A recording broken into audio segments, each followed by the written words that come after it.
పోరాటం వల్లే అధికారంలోకి కాంగ్రెస్. ఇక చూడు కేసీఆర్, నువ్వు ఏం చెప్పినావా? అట్లా ఎన్నడన్నా చెప్పినావా? నేనే తెచ్చిన తెలంగాణ, నేను నా కుటుంబం సాగునట్లే తలకాయ పెట్టిన. ఇప్పుడున్న ముఖ్యమంత్రి గారు ఏం చెప్తున్నారు చూసినావా? నిరుద్యోగుల పోరాటం వల్లే అధికారంలోకి కాంగ్రెస్ పార్టీ వచ్చిందని చెప్తా ఉన్నాడు. మరి ముఖ్యమంత్రి గారు నిరుద్యోగుల పోరాటం వల్లనే వచ్చిందని మనం ఎట్లయితే గుర్తించినామో ఆ నిరుద్యోగులను కూడా సంతోషపరిచే విధంగా, నిరుద్యోగుల సమస్యలు తీర్చే విధంగా మీరు త్వరితగతిన చర్యలు తీసుకోవాలని మీకు విజ్ఞప్తి. విద్యార్థుల ఉజ్వల భవిష్యత్తుకు అండగా ఉంటాం. డబ్బులుంటేనే రాజకీయాలు అనేది పక్కన పెట్టాలి. డబ్బులుంటేనే రాజకీయాలు చేయొస్తుంది, లేకపోతే లేదనేది తప్పు ఆ మాట.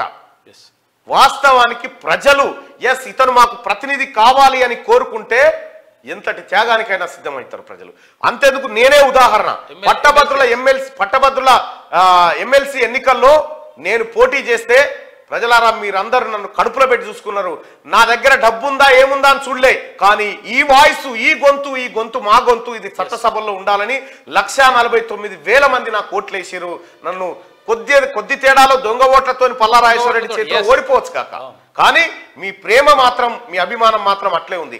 ఆ రోజు నుంచి ఈ రోజు వరకు, ఓడిపోయిన మరుసటి రోజు నుంచి ఈ రోజు వరకు ఏ ఒక్క రోజు కూడా నేను ఖాళీగా లేను. మీకోసమే, మీ సమస్యల మీదనే పోరాడుతూ ఉన్నా. కానీ పట్టభద్రుల ఎమ్మెల్సీ ఎన్నికల్లో గెలిచి నిరుద్యోగుల కష్టాలు తీరుస్తామని దొంగ మాటలు చెప్పిన పల్లారాజేశ్వర రెడ్డి పోయి కేసీఆర్ సంఖలో చేరిండు. అతనికి మనకున్నటువంటి తేడా అది. ఈ రోజు వరకు కూడా ప్రజల కోసం, ఉద్యోగస్తుల కోసం, నిరుద్యోగుల కోసం, అందరి కోసం పోరాటం చేస్తూనే ఉంటా కూడా మీ తరఫున.